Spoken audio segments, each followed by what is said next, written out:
Saling serang Thailand dan Kamboja masih berlangsung. Apa dampaknya bagi kawasan Asia Tenggara dan bagi Indonesia? Bagaimana pula Indonesia bisa menengahi ketegangan ini? Kita bahas bersama dengan Guru Besar Hukum Internasional UI, Prof. Hikmahanto Juwana. Prof, selamat petang. Selamat petang, Cindy.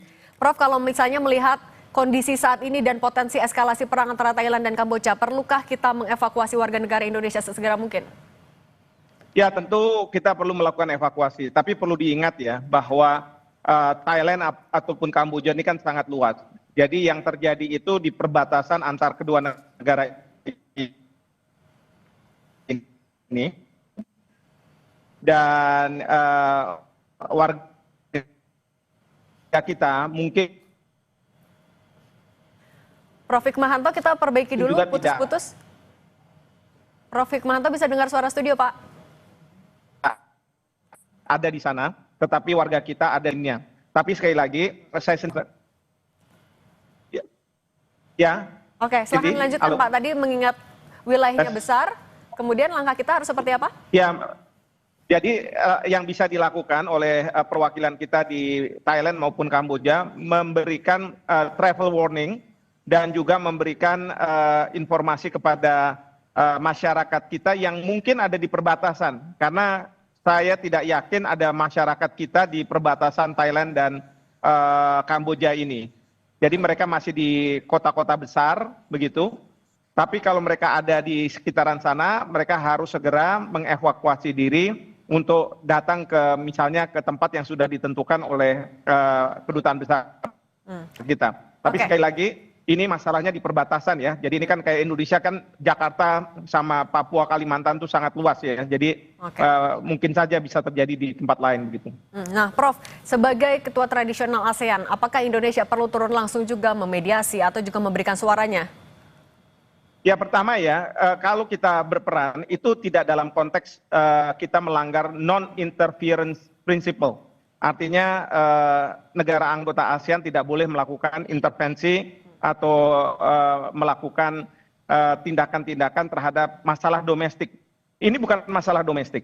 Jadi kalau saya lihat di Piagam ASEAN, di pasal 22 disebutkan bahwa negara-negara ASEAN kalau mereka menghadapi konflik harusnya menyelesaikan secara damai.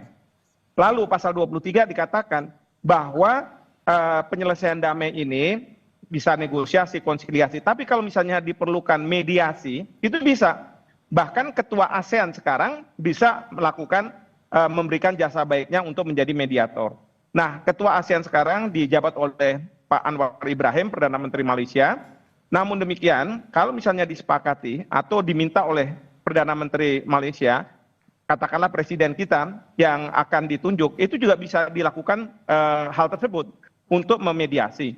Atau Pak Anwar Ibrahim bisa menunjuk tokoh-tokoh di ASEAN,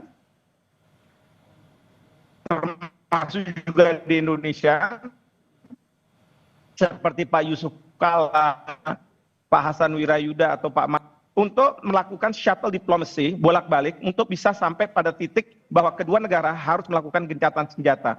Karena jangan sampai ada kesan dari luar ASEAN mengatakan bahwa ASEAN sendiri tidak bisa menyelesaikan permasalahan di dalam ASEAN. Ini yang tidak baik, ya. Jadi karena ini sekarang ini sebenarnya permasalahan, dan ini berkaitan dengan masalah perbatasan mereka. Dan kalau kita tidak bisa menyelesaikan di ASEAN sendiri, maka itu akan mengurangi kredibilitas ASEAN. Belum lagi masalah sekarang ini kelihatannya masalah yang cukup besar ketimbang dibandingkan dengan masalah-masalah yang sebelumnya. Karena kalau yang sebelumnya itu dalam waktu 2-3 hari sudah selesai. Tapi kalau yang sekarang ini boleh dibilang sampai cukup lama, lalu kemudian sudah ada penurunan hubungan diplomatik dari Kamboja ke Thailand dan lain sebagainya begitu. Artinya ini bisa dilihat sebagai potensi akan bisa lebih panjang konfliknya ataupun juga meluas. Betul sekali, ini bisa meluas, bisa panjang, dan sebenarnya kita dunia tidak perlu lagi ada satu perang lagi, karena kita sudah ada di Ukraina, sudah ada di Gaza, dan kita tidak perlu ada satu lagi. Dan sebagai negara ASEAN, ya Indonesia, tentu kita bisa mengupayakan bahwa ini tidak terus berlanjut. Bapak Presiden bisa berkontak dengan Pak Anwar Ibrahim dan menanyakan apakah kita Indonesia bisa melakukan sesuatu untuk menyelesaikan permasalahan ini. Sementara ini Perdana Menteri Anwar Ibrahim masih tetap mau mencoba untuk melakukan mediasi. Oke, Prof, singkat saja, apakah tapi sikap Indonesia ini hanya bisa dilakukan setelah ada arahan dari Ketua ASEAN sekarang atau bisa proaktif?